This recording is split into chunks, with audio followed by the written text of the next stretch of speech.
అయితే first time ఈ నోటిఫికేషన్‌కి అప్లై చేసుకుంటున్నారో వారి కోసం ఒక 2 మినిట్స్ క్లిప్ అయితే చెప్తున్నాను. ఇదేంటంటే బేసిక్ ఇన్ఫర్మేషన్. ఇదైతే తప్పనిసరిగా తెలుసుకోవాల్సిన విషయాలు. సో, ఎవరైతే తెలిసి ఉంటుందో వారందరూ స్క్రోల్ చేసి మీరు అప్లికేషన్ ప్రాసెస్‌కి అయితే వెళ్ళిపోవచ్చు. ఇక్కడ చూడండి, మనకి ఈ నోటిఫికేషన్ వచ్చేసి పోస్టల్ నుంచి అయితే రావడం జరిగింది. మొత్తం మనకి 21,000 వేకెన్సీ అయితే రిలీజ్ చేశారు. పైగా అయితే రిలీజ్ చేయడం జరిగింది. అప్లికేషన్ ప్రాసెస్ వచ్చేసి మీరు ఆన్‌లైన్‌లో అయితే చేయాల్సి ఉంటుంది. అండ్ మనకి అప్లికేషన్ స్టార్టింగ్ డేట్ మీ అందరికీ ఆల్రెడీ అఫీషియల్ వెబ్‌సైట్‌లో క్లియర్‌గా చూపించాను. అండ్ మనకి దీని క్వాలిఫికేషన్ ఏ విధంగా ఉంటుందంటే 10వ తరగతి పాస్ అయితే సరిపోతుంది. మీకు మెరిట్ బేస్డ్, అంటే నో ఎగ్జామ్ ఉండదు అండ్ ఇంకేమీ ఉండదు. మీకు డైరెక్ట్ మెరిట్ బేస్డ్ అయితే ఈ నోటిఫికేషన్ అనేది తీయడం జరుగుతుంది. అండ్ అంతేకాకుండా ఏజ్ లిమిట్ చూసుకున్నట్లయితే 18 సంవత్సరాల నుంచి 40 సంవత్సరాల వరకు మీరైతే అప్లై చేసుకోవచ్చు.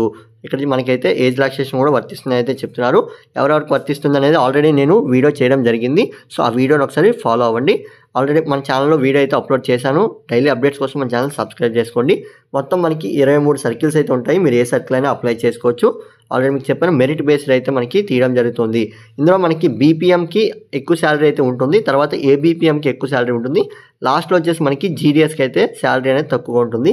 సో, మీరైతే ప్రిఫరెన్స్ ఇచ్చేటప్పుడు ఇలా చూసుకొని ఒకసారి ఇవ్వండి. అండ్ నెక్స్ట్ చూసినట్లయితే మీరు అప్డేట్స్ అనేవి ఎక్కడ చెక్ చేసుకోవాలి అంటే ఇక్కడ మనకి అఫీషియల్ వెబ్సైట్ అయితే లింక్ ఉంది. సో, నేను కూడా ఈ అఫీషియల్ వెబ్సైట్‌లోనే అప్డేట్స్ చెక్ చేసుకొని మీకు చెప్తాను. ఆ విధంగానే మీరు కూడా చెక్ చేసుకోవచ్చు. అప్కమింగ్ అప్డేట్స్ కానీ లేదంటే మెరిట్ లిస్టులు కానీ ఏవైనా సరే మీ యొక్క అఫీషియల్ అప్డేట్స్‌లో అయితే చెక్ చేసుకోవచ్చు. అండ్ మనకి దీనికి అప్లికేషన్ ఫీ ఎంత ఉంటుంది అంటే మనకి అప్లికేషన్ ఫీ వచ్చేసి ₹100 అయితే ఉంటుంది. ఎవరైతే ఓబీసీ వారు, ఎవరైతే అన్రిజర్వ్డ్ క్యాండిడేట్స్ ఉంటారో వారికి ₹100 అయితే ఉంటుంది.